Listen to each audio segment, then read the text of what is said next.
And now that same FBI is investigating the assassination of Trump.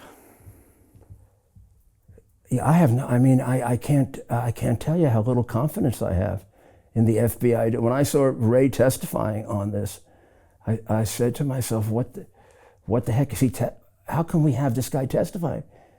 I mean, how can we believe anything he said? He sat on the hard drive. I mean, everybody in America knows it. He had the hard drive for a year.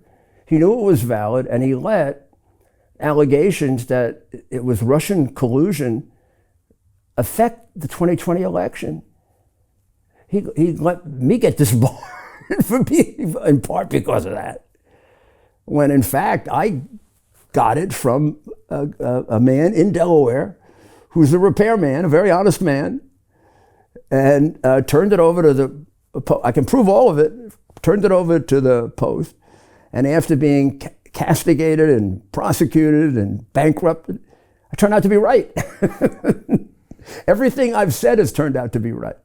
I said there was no Russian collusion. They lied about it. There was no Russian collusion. They tried to say that Trump was bribed or extorted the president of Ukraine. Well, it was actually Biden who did that, not Trump. And the hard drive proves it. So they let him, think about it, the Attorney General and the head of the FBI let him get impeached when there was evidence, conclusive evidence, that he didn't do it and that he had every justifiable reason to ask for an investigation. And now, all of a sudden, he gets shot, and there isn't anything right about the way they did it. What do you make of that day? How did you feel? I don't know. When you saw that happen? Let me tell you my credentials here. I was the Associate Attorney General when Ronald Reagan was shot. In fact, believe it or not, I had breakfast with him that morning. Wow. And I have a picture that I treasure. My mother had it until the day she died next to her, of my shaking hands with him that morning, because she loved Ronald Reagan, as I did. Yeah. He's my hero. Yeah. I worked for him. He's the only president I worked for. I never worked for another president.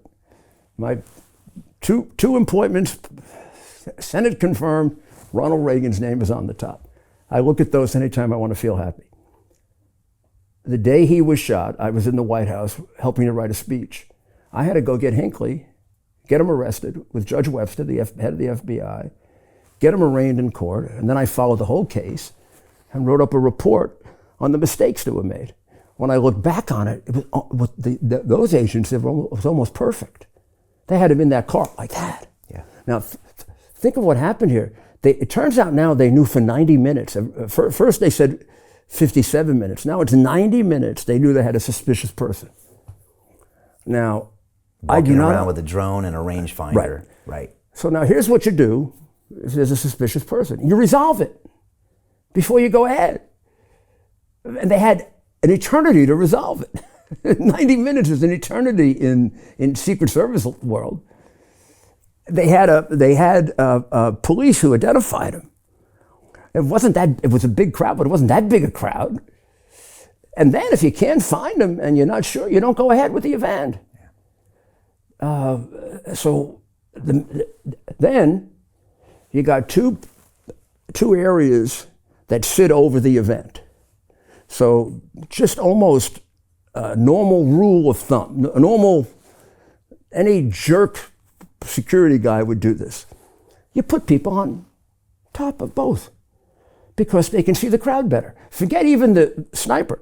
They can see the crowd better, and they can notify the agents in the crowd, oh, there's a guy over there. He looks very suspicious. Even if they could break up fights that way. Yeah, these two guys are fighting. Break it up. You always try to get the high ground looking down. Second, of course you do it for snipers. Both the water tower and the building in question were easily within firing range for any reasonably good sharpshooter or reasonably good assassin. That should have been, even if they hadn't been warned, it'd be very suspicious that wasn't covered. I mean, when my suspicions began about 3 minutes after he was shot, however long they kept him down there. I was sitting there, it was a Saturday, I was sitting there, believe it or not, working on an article about the convention, because I was gonna go And I covered the convention for Frank's speech and for X, and I was getting like a monologue prepared. I was half paying attention, and I see him shot. I watched him go down, and having watched the Reagan thing 1,000 times, my first feeling wasn't bad.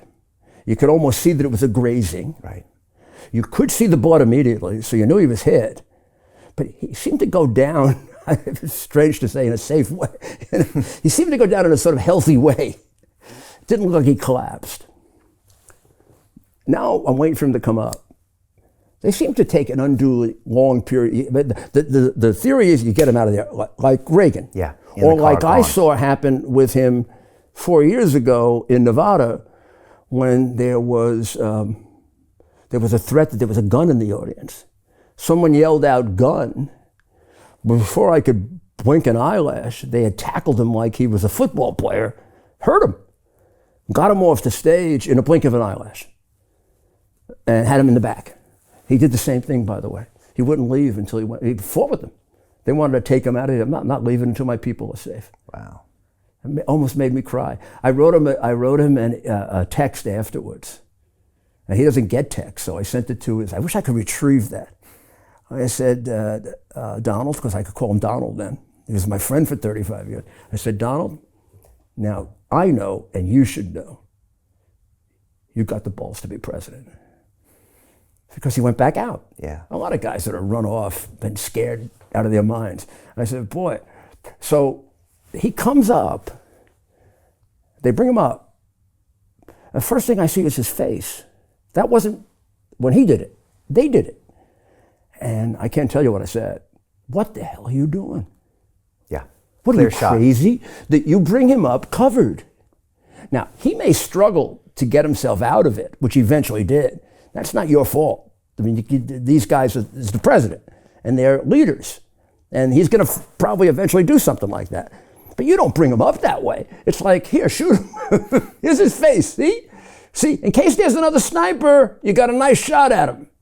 I'm sitting there thinking, what the hell are you doing? Who are these people? And then I see one of them realizes that it's a mistake. They put their hand up in front of his face. I said, that's going to do a lot of good. Like the hand is going to stop, boom, right in the middle of the hand. Finally, one or two agents, big guys, get in front of him. And then they have him surrounded. They also kept him there way too long. And then finally, he pushed his way. He said, the hell with you. Yeah. He pushed his way up and started yelling, fight, fight. I thought he was saying something else.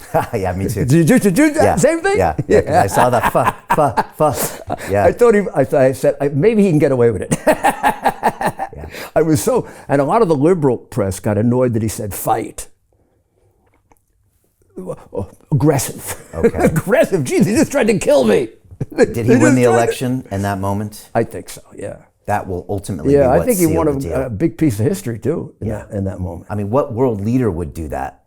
And what anybody would do that? Yeah, I mean, I remember somebody wrote afterwards, maybe it was Michael Goodwin or someone, either we want a broken down old bum as president or a great leader who has the courage to stand up and say fight even though he might get killed. Now we want a word salad, half a brain, as opposed to, I'm sorry, I mean, this is no disrespect to her as a woman or race or religion. I mean, she's a number of different things, black, Indian, Native, I don't know what she is. I don't really care what she is. If she was smart, I'd respect her. If she had taken over the border and done a decent job, I'd respect her. But to me, she's a complete failure at everything she does. And I know her record as DA. I mean, she was a pathetic district attorney. So I can't imagine that in the long run, he doesn't prevail. So Jim Rickards has just recorded a video that's not available to anyone in the public, and he's going to be talking about how this upcoming recession is going to be fast, it's going to be bloody, it's going to be nasty. But at the same time, he's going to show you how you can position yourself to profit from all of this chaos. Now, we've made this video only available to our viewers. Go to londonreal.tv/Jim. Watch that immediately. I can't say enough good things about Jim Rickards. He understands the global economic system better than any guest I've ever had on London Real. His predictions are almost uncannily true, and you can learn how to profit from his vision, from his expertise, and his understanding of economics. So go to londonreal.tv/Jim or click the link below. It's an excellent, excellent look on what's going to happen in the future and how you can position yourself to profit from that. Jim is one of the best in the business, one of my favorite guests on London Real, and he's very, very good at predicting the future and showing us all to profit from it. So click the link, and I hope you enjoy. Hey, it's Brian Rose, founder of the DeFi Academy. I've told you my 4-week crypto bootcamp is amazing, but don't take my word for it. This is what my students are saying. The DeFi Academy was an amazing experience for me. It took me totally out of my comfort zone. In this course, I was challenged, I was held accountable, and pushed to do things that honestly weren't always easy. It's been phenomenal, and I can't believe we're already up on our 4 weeks. It has flown by. Going through this DeFi accelerator by far was one of the best courses I've taken. You do this course, you really get into the nitty-gritty of the activities that will make you comfortable with decentralized finance. Thank you so much to Brian and everyone at London Real and the DeFi Academy for even putting together an amazing course like this. Anybody else that wants to do it, please sign up. It is well worth the money.